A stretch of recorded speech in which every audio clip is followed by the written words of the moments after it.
ఆ పార్టీలో ఇంటిపోరు, గ్రూప్ రాజకీయాలు, అలకలు లుకలుకలు, ఎవరికి వారే యమునా తీరే, ఎవరి గోల వారిదే, పెత్తనాల కాడ పంచాయతీ, పట్టు తప్పుతున్న పార్టీ, నాయకుల మధ్య పెరిగిన దూరం, గీత దాటిన నేతలు అని బ్రేకింగ్ వార్తలు, షేకింగ్ న్యూస్ వస్తుండే. ఇట్లా ఏరే పార్టీలైతే ఇండ్ల కాబట్టి ఇంట్లేం జరిగేది బయట వడనిస్తలేరటుల్లా.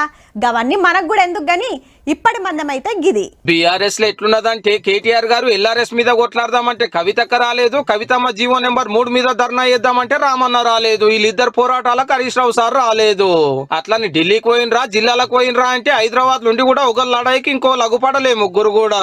అంతెందుకు మేడిగడ్డ అందాలు చూస్తానికి పోయినాడు కవితక్క తుమ్మగొట్టే.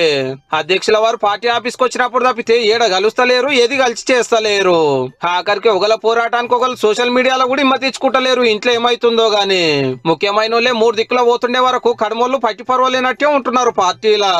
ఇకేమున్నది, ఎమ్మెల్యేలు సీఎం ను కలిసేటోళ్ళు కలుస్తున్నారు, ఎంపీలు కండువాలు మార్చేటోళ్ళు మారుస్తున్నారు, సీనియర్లు పోయేటోళ్ళు పోతున్నారు.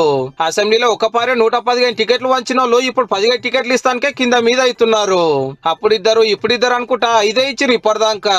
పార్టీల పరిస్థితి ఎట్లనో ఉన్నదని పోటీకి సిట్టింగులు నై అంటున్నారు, సీనియర్లు అమ్మో అంటున్నారు.